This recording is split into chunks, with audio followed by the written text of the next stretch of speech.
Welcome to the One Hand at a Time podcast. I'm your host, Chris Welton. And today I've got a really special guest. We connected a few years ago at an event, and then it was like every time we run into each other at events, the relationship just got better and better.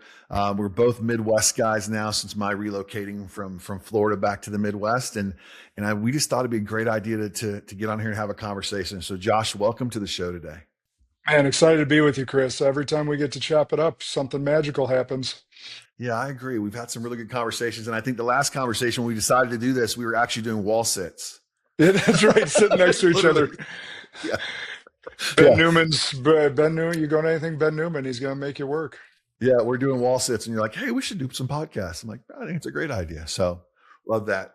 I think one of the big reasons I wanted to have you on today is because when I look at what you've accomplished in the business world, you've evolved, right? Like it's like you were in the sales industry, Northwestern Mutual, which is like I believe one of the greatest sales organizations on the planet. I mean, like I know a lot of people have had a lot of success from there and started there, but then you've evolved into bigger and other things. And I'm curious, was there a calling you felt yourself like you wanted to go from financial services to more to the type of space you're now, or?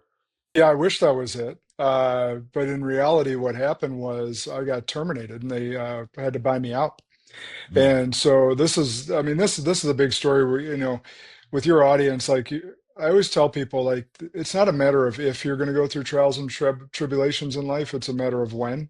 yeah. And you don't get to choose how big they are or how small they are. Like, it's just life, right?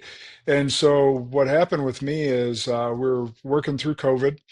Uh, at the time in that industry, in that world, so I'm leading a firm of 250 people. I owned it, but to the outside world and how that worked, I always described it as like being a hybrid between a regional vice president and a franchise owner. So I Mhm. own the business, but like if I wasn't doing the job, they could remove me. I never once thought I was doing the job really well that they would still remove me, but that's ended up what happened. But what happened was we get through COVID. We're a 99% face-to-face business at that time in Mhm. 2020. And I send 115 advisors and 135 employees home with their laptops and make sure they're ready to, try and do business via Zoom. And it was interesting in that time frame as well because, Skype, those type of technologies have been out for probably a decade, but Yep. it wasn't a compliant way to do business at that time. So we had to figure it out really fast. And there's a lot of trepidation about how business was going to go. Were we still going to be able to recruit, develop, do our sales thing, and get to the end of the year? And we're up 30%. Being in the Midwest, in the face-to-face world, if there's a snowstorm, if there's a tornado, people will cancel their meetings. Well, Zoom, you're sitting at home, you don't got anything to Mhm. do. The world shut down, so people kept their meetings. Yep. And sales were through the roof. Recruiting, we were still able to do our job. But we get to 2021 and we're still in COVID, but kind of through the hardest period of it. And we're getting our, annual plan set, all that. We're going to have a big year. Um, but I had this problem looming. I had a leader on my team that was a narcissist, and I kept chalking. One of my mistakes was I kept chalking it up to immaturity when there were actual character flaws. Mm. And I think that was partly my ego because I had developed plenty of immature humans into being mature, functioning adults and advisors. Yeah. And maybe just not having had the life experience yet to understand what a true narcissistic problem this person was. And long story short, he ends up suing me for discrimination, not because I actually discriminated against him, but because he was trying to get his way in a certain sense. And Northwestern at the time said they were going to help me, and okay, we'll get through that. And then a month later, instead of helping me, they chose to terminate me and get themselves out of the lawsuit. What's funny about this, Chris, we're recording this episode on the 5-year anniversary of that fateful day. Oh, wow. How And crazy is so that? literally June 16th, 2021, my world fell apart. And we're sitting here June 16th, 2026. And it's interesting, I understand the business decision that they made now. Didn't mean it didn't hurt any less, just Yeah, because of I course. understand it now. Doesn't mean that, my world didn't fall apart. But um as I first heard it from Ed Milet, but I'm sure it's been said by others, life happens for us, not to us. And so as I was going through the grief and all the emotions, the shame, the guilt, the betrayal, all those different things, a lot of the business owners I coach now, I'm like, tell them like, it doesn't matter when you or how you sell your business, you'll go through a 5 stages of grief, much like losing a loved one. I've had two happy exits in my lifetime, and that third one that I was just referencing was a sad exit. And each time there's a grieving process that you go through because you built this baby up, and now you're letting go of that baby, and you got to figure out what your purpose and calling is post exit. And I'm encouraging my business owners that I'm privileged to work with to really have a plan prior to exit on what that next purpose is, because unlike a tool or piece of equipment that when they retire, it's of no use, you're a human being and you still have use and wisdom and life to live. So let's figure out what that next purpose is going to be. So I'll stop there, but that's the long and dirty of it, or the short and Yeah. dirty of it. Well, 20 years ago, I was business partners with 3 individuals in a staffing company. I was the money behind it. I literally helped build this up while I was running car dealerships. I put the money in. These guys did a lot of the work, and then I came in full time. And 20 years ago, one of the partners embezzled a bunch of money from us, took the money, had a separate family that no one knew about. And we didn't know the money was missing. It was going off to an account. We thought it was our IRS payments, the withholding, and it wasn't. It was his offshore account. So that all goes crazy. He ends up killing himself in the midst of this. And then like 6 months later, those two guys put their shares together and vote me out of my company. Mm. So what you're saying, is so right. I had all these hopes and dreams of just continuing this big thing we were doing. We had these big accounts, we were staffing Rolls Royce, and we were staffing Bayliner boats and a lot of aerospace stuff. And all of a sudden I'm blindsided by that. And I got to tell you, I don't think I got out of bed for like 5 or 6 weeks. I really stayed, like, I was really in a bad spot, like for 5 or 6 weeks, Yeah, I know that. you know? And that's a good point to figure out is like, so my my kids and my wife definitely saved me in that time Mhm. frame. Yeah. Having them around, knowing that I had to get up, no matter, it was interesting that month. So that happened on a Wednesday, and that following Monday, I'm getting questions from my kids like, "Daddy, why aren't you in your work clothes? Are you going to Yeah. work today?" And I just break down further, right? Like, and they meant no ill will, like they didn't know, and they're Mhm. young. But two of the words I started journaling in this period, and it was my coach that got me to do it. And at first, I quit back at him. I'm like, "You just want me to write down all my shitty thoughts right now?" And he laughed and he's Yeah. like, well, kinda. He goes, let me put it to you this way, Josh, you will never have these exact emotions again. Capture them, learn from it. And I was like, all right. And I was never against journaling. I just never took the time to do it. But there was two words I wrote down that became really powerful to me because I had taught my wife and I had taught our kids, what happened since they were able to walk. What do you do when you fall down? Well, you get back up. Mhm. And so who would I be if I didn't choose to, get up each day and at least try to move forward, at least try to process these feelings, try to get through the things I need to get through. And the negotiations of that exit took 6 months. So I didn't even know. I was just trying to be the dad and husband that I needed to be each day while processing all this heavy stuff. But they're watching, writing those two words down was kind of a rallying cry to get my ass out of bed each day. Yeah. Things are caught, not taught, right? So they're catching what you're doing and how dad's showing up. And um, they obviously caught the good. I saw the awards over the weekend at the dance um, contest. And my youngest daughter, she's 27 now. And she was big into dance and went to worlds multiple times, and So I get it. I was a dance dad, and Yeah. I was there. But I tell you what, Josh, the best thing that happened from that was she graduated from FSU with a degree in finance with a 3.9. Right, like, and it's all because of the time and effort she put in at a young age from dancing, and learning hard work pays off. Right. I don't Um, know about you, but I knew nothing of the dance world. I grew up oh, with me two either. younger brothers. We were all into sports. Yeah. I come into this world, and man, I got it. Like at one point when my third daughter moves on, I've already thought about this. I'm going to write a love letter to dance, and it's going to come from left field from this, former college football player.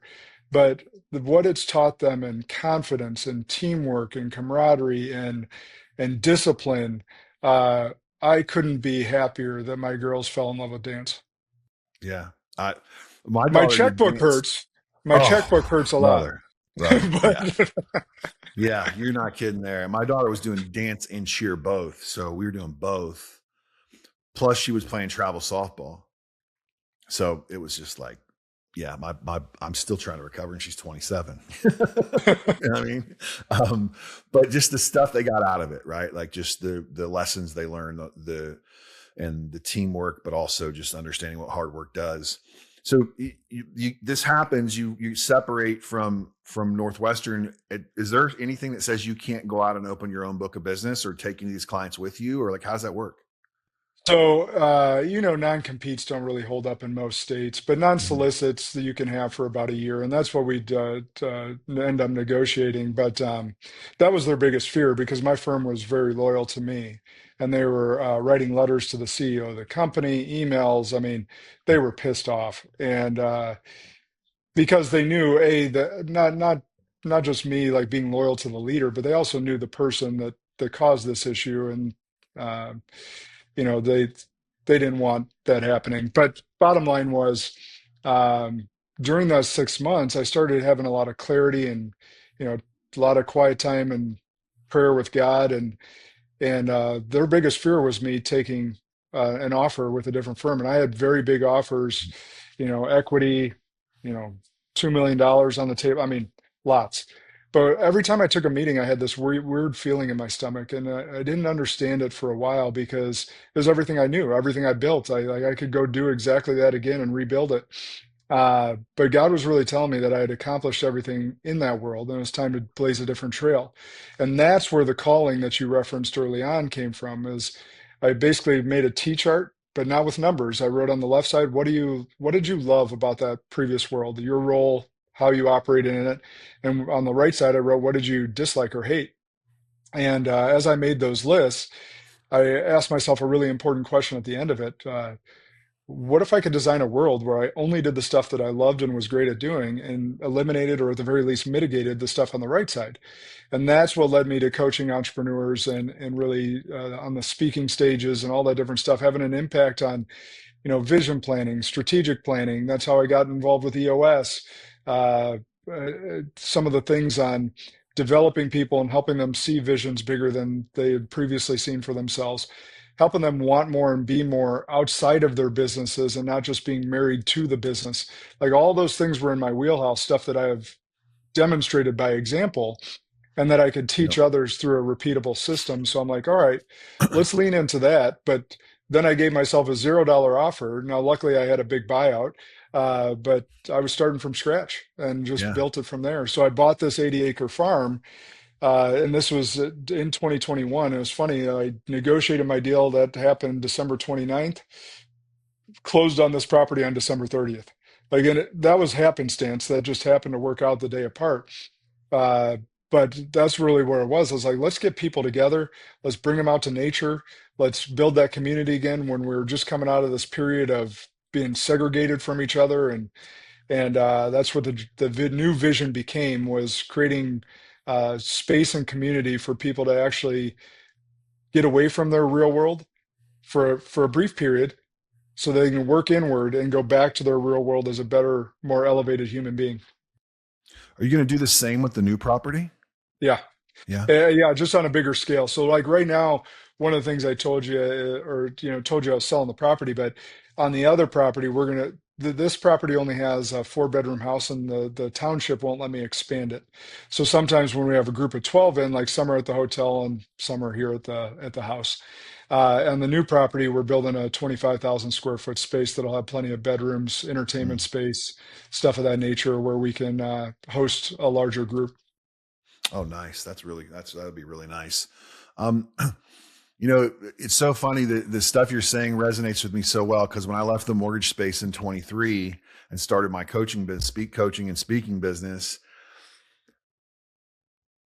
I'm like, wait a minute, I can go do the stuff I love the most and people that actually want to do the work, instead of me trying to get, like 10% of my people inside my mortgage company wanted to do the work and be good. 90% wanted to check. And I'm like, now I can work with only people that want to be great, that want to listen and want to take advice and want to do more. I'm like, why didn't I do this a long time ago? Like, did you feel that way once you got into it? Yeah, a little bit, but also the the lessons that I learned over the 20 years of being in that world, like it was interesting. I was interviewed on a podcast that took a right-hand turn into recruiting questions. Mm. And I said we spent the rest of the podcast talking about recruiting and developing people.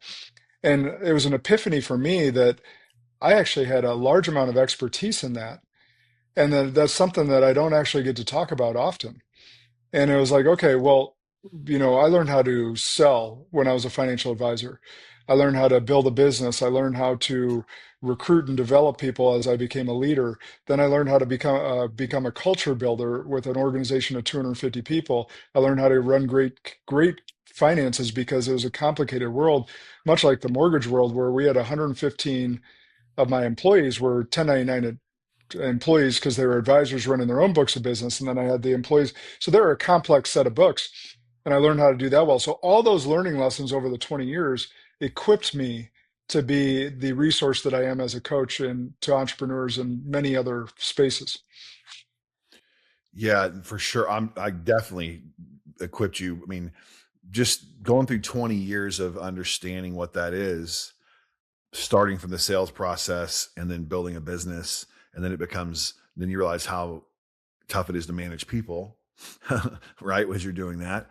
How did the management of people, I always love to talk to athletes about this. When you started managing people,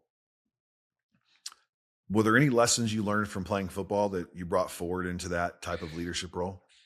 Well, for the locker room, the huddle, those pieces are really crucial because you have people that think differently, but they all have a role to play. Right? I think about the locker room as like the greatest melting pot, right? You don't give a shit if someone's black or white. You don't give a shit if someone's an atheist or a Christian. Like you're there to win a game and you have a role to play on the team. And that's the attitude that I took into building an organization as well as like, and Northwestern fell into the trap of the DEI push as well. And I think that like most companies, or even that initiative as a whole, started out with good intentions. Now it's a multi-billion-dollar industry with, in some cases, nefarious intentions. And I'm like, I've never operated this way and created special groups with special or with different people. Like, I want one unit, one team. Like, I don't care what skin color, what gender, what sexual orientation. Like, I don't give a shit. Like, we're all one team and we're serving a mission. Um, and so that's how what I really took from the locker room. Like when I got out of college, I played on this really talented flag football team, and I was the only white guy. I was literally the only white guy on my team. None of us cared. Like I'm Yeah. traveling with these guys to Orlando to play at nationals. Like, don't care. I was just their fast white friend. Like they call it was white Yeah. chocolate. Like Yeah. we don't care. And so like the media and politics, they like to divide us. And in our culture, that's one of the biggest things is and so protecting the culture and that we all have a role to play and a mission to serve and staying more focused on that than the optics or the political bullshit that's going on in our world. Yeah. I mean, we could go down a whole rabbit hole with that one, because it's just like the intentionality behind that and the division and the hidden agendas. I mean, it could go for, I mean, Yeah. it's, yeah, it's insane, So then you're in the space you're in now, working with entrepreneurs and obviously killing it, doing really well with what you've got going on. You said we just talked briefly before you on about your mastermind you're getting ready to host. Um, who's been has there been a couple of different people that have been your biggest influence inside that? Inside this coaching space. Yeah. So I've always had a coach in my life through sports and then through business. And Mhm. so I always tell people like one of the bigger red flags is if you're interviewing a coach and they don't have their own coach, you should immediately run, I say that because every day. Every day. Yeah. we're not a finished product ever. Yeah. So if they're not living what they preach, you should immediately run away from that person. And then you got to interview like are they further ahead on the bridge than you? Because as you and I know, there's a lot of fakes that have big followings on social media that have never really run a real business outside of a Mhm. coaching business that they built or a sales funnel that they built. And I just say like if like the experience that I bring to the table from EOS or leadership coaching is like I know what it's like to lay awake at night and wonder how I'm going to make payroll or keep the lights on tomorrow. Someone that only knows that in theory cannot resonate with you. And so one of my greatest mentors, he was my coach for 15 years, John Wright Sr. He played in the NFL, and then became the most successful leader within the Northwestern system. And by successful, it wasn't by sales measures, but he was literally like the Saban. Like he produced more managing partners underneath him than anyone in history had ever done. So at one point, and my dad was one of them. And at one point, so there was eight that directly came from him, and there was only 75 managing partners in the system. And then of those eight, about 20 more, you could call them grandchildren, came from him. So at one point of the Wow. 75, he had a third of the managing partner shops were directly because of his influence. So John Wright, I'll always give ultimate credence for as just an amazing example as a human. He's I think 75 now and still works out 365 times a year, It's one each amazing. day, and still as vibrant as ever as a human being, and just leads by example. And as that's what I needed as a young leader. And uh, we graduated. I moved on to have another coach in my life. And this is another thing people should learn. Like sometimes coaches serve a role for a season, and that could be a period of 1 year, 10 years, whatever. And then you need a different coach that's going to speak into your life in a different way. Yeah, I agree with you a lot on that. I mean, I got some clients we just recently, a couple we just parted ways with. We'd passed that season, right? It was time for them to move on. I said, my goal always is to coach you at such a high level that I can't coach you anymore. I said, but but my follow up is you better pack a lunch because I work every day to be a better coach, right? Like, I mean, I don't just hope what worked in the past is going to work today. And continue to put myself in conversations and in meetings and in rooms I'm not supposed to be in to learn from those people that are um, on a higher level than me.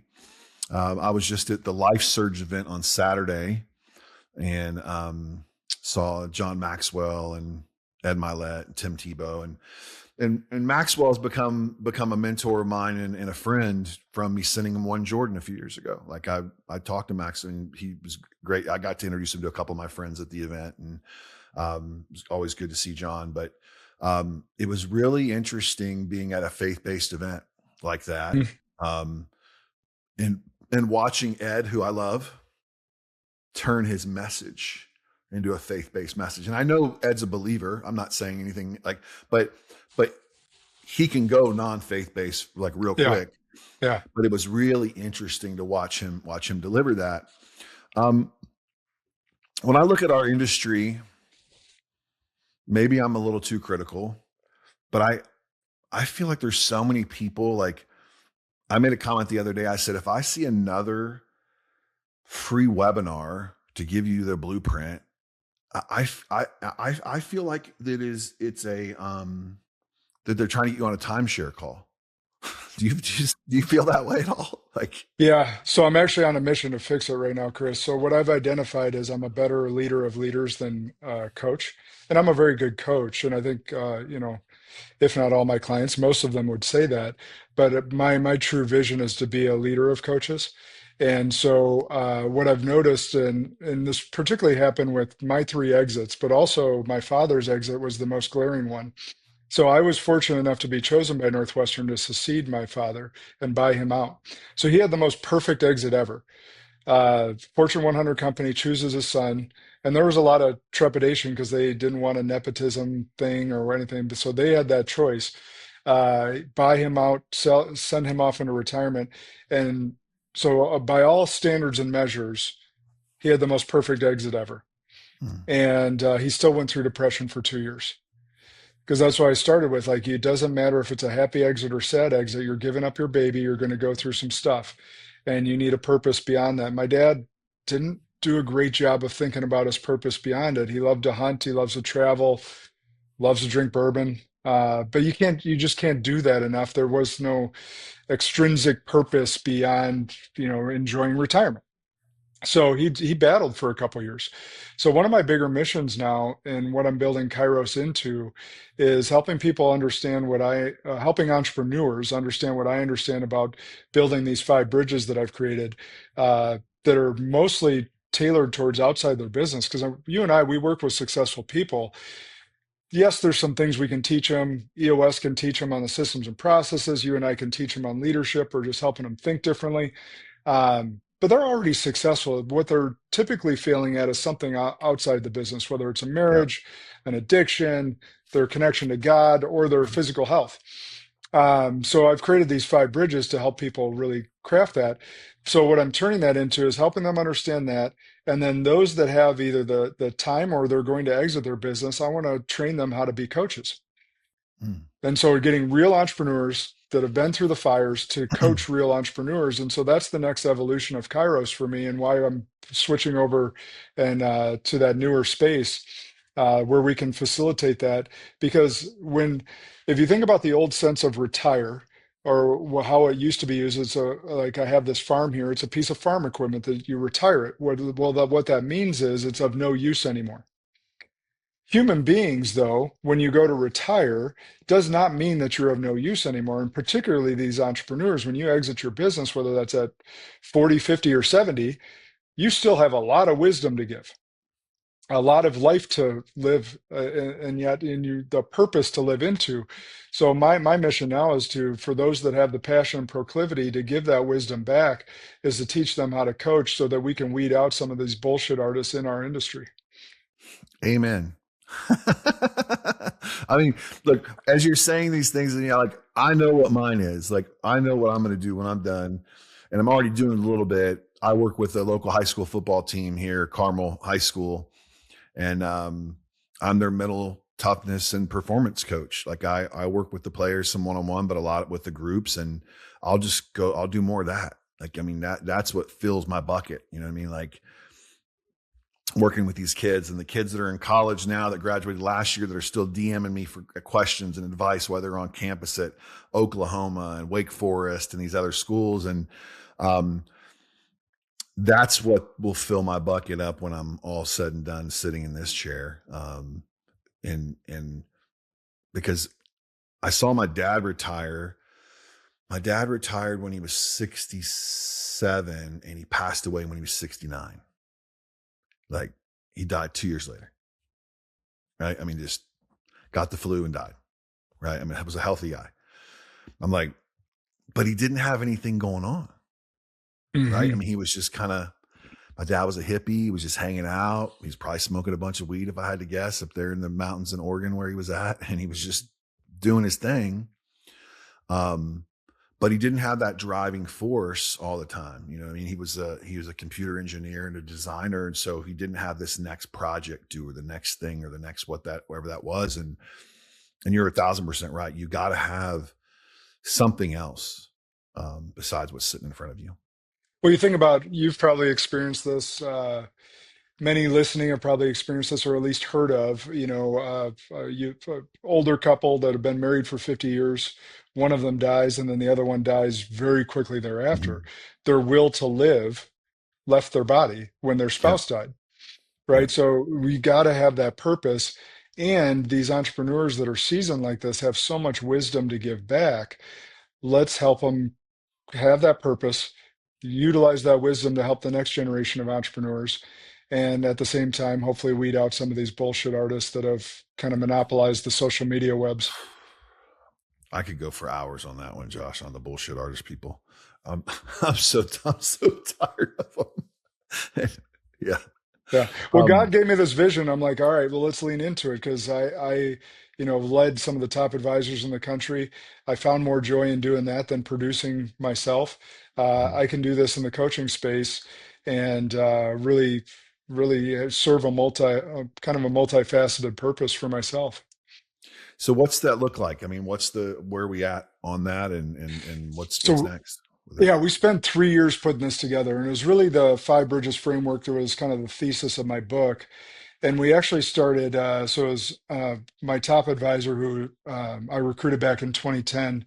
He's top 0.5% in the world. He's going to maintain his advisory practice, but he has so much wisdom to give outside of that. And then my coach actually jumped on board. And he was the head trainer of trainers at Epic Systems, which were, if you go to the hospital, or they have over 50% of the market share for electronic medical records.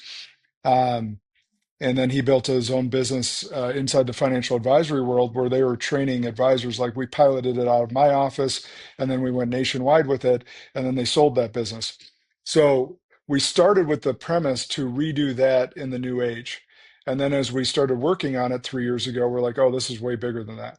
So what it looks like is a year-long curriculum where we're meeting all three of us coaches with them to work through the five bridges and go deeper on how to make sure that you're living an aligned life inside and outside your business. For those, then we do an immersion camp up here in Wisconsin. Our first one's in October. So we filled our first class of 12 for July, and then that's going to be our beta class that we're really refining everything. Really excited for that class because we got some amazing entrepreneurs that joined on initially, some early adopters. And then we're going to roll out additional classes going forward. But in that process, we're going to figure out, hey, some of these entrepreneurs are going to be in the throes of their business. They don't have time to coach or pour back, but they're going to live a much better life inside and outside their business, having gone through it. And then some of them have already exited or are about to exit that may want this next purpose. And those are the ones we lean into for coaching outside of their own business or the business that they sold and teach them how to do that over the next 12 months. So So anyone that we get into it, we're going through it with them for 12 months to make sure that they have the foundation laid before they start building their own coaching practice. what's your avatar or your ideal client? Like who are you looking for those spots? So three avatars. One is the person that's running a very successful business, but something is broken outside of it. Could be that spiritual connection, could be the mental, emotional, or physical health, or it could be their relationships. Um, and the second avatar is someone that is recently exited or is about to exit and needs to figure out that next purpose.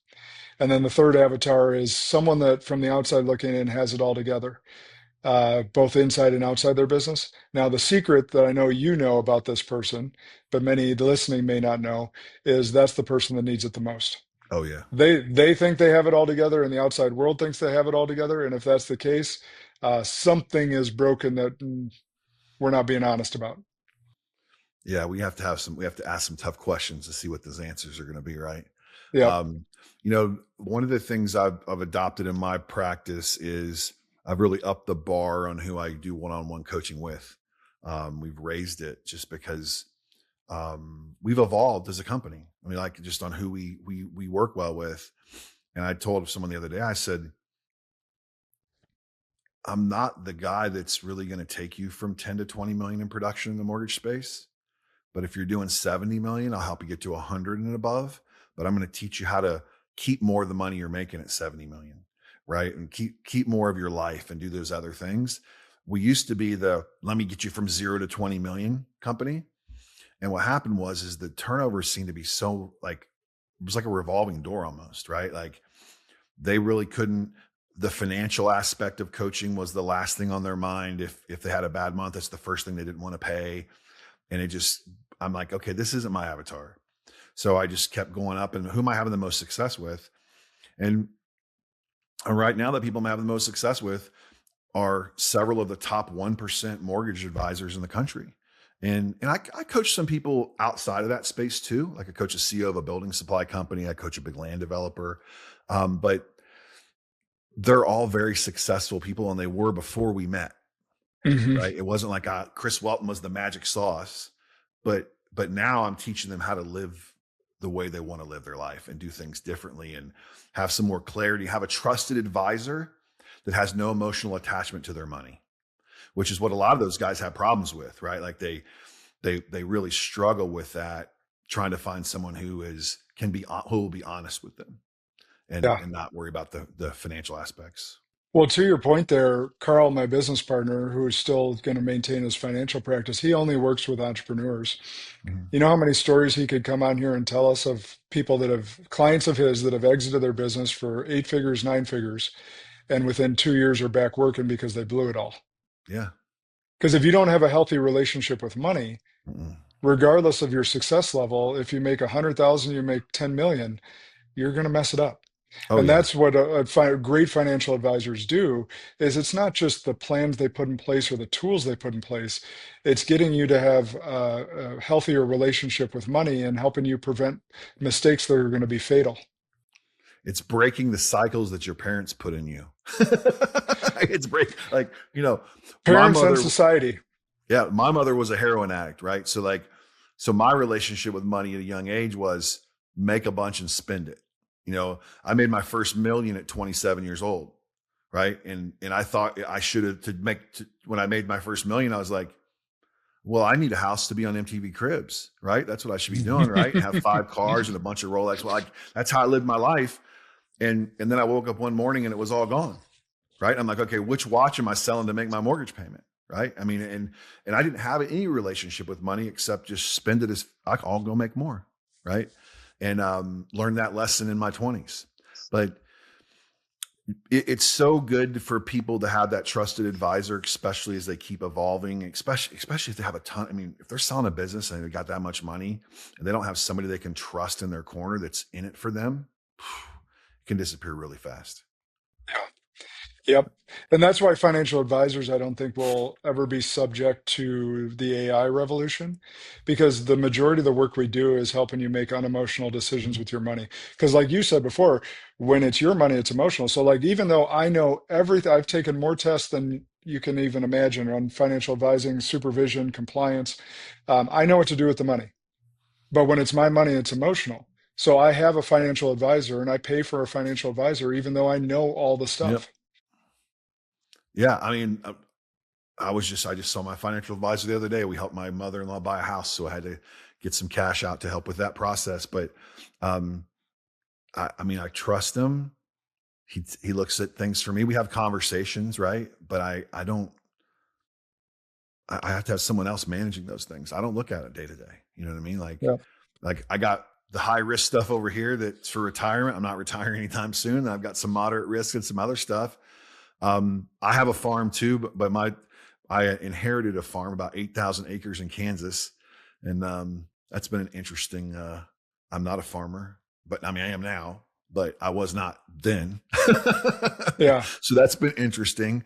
Are you doing is your farm like? Is there any? I mean, do you have anything on the farm besides just living on it? You guys?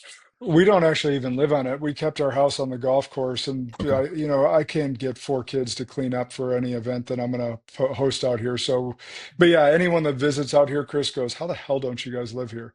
And I explain the 4 kids thing, and Mhm. they're like, "Yeah, I get it." But we have 20 tillable acres, but we just grow hay for the animals. We got Yeah. alpacas and horses and goats and Nice. chickens. Um, and then for about 40 acres are wooded, and I hunt those turkey and deer.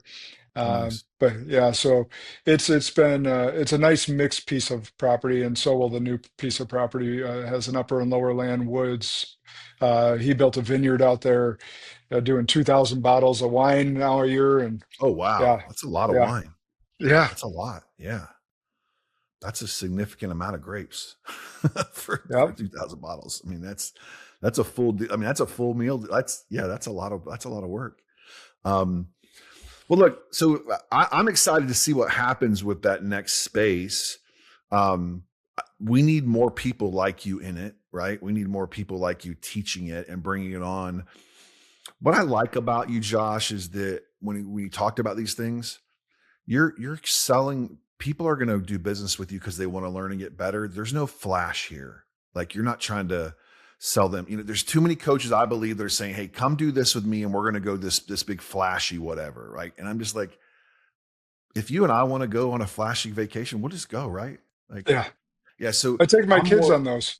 We went to Yeah. Baja Mar for spring break. It was awesome. Yeah. Well, that's where my wife wants to go for her birthday. It's Baja Mar. I love Baja Mar. But I'm like, and when people call me like, "Hey, join this mastermind, Chris. We're going to go all these places." I'm like, I'd rather have like 10 guys like us go to the Red Roof Inn in Iowa City and get a conference room and just break it out for 3 days. Like to me, that's a mastermind, right?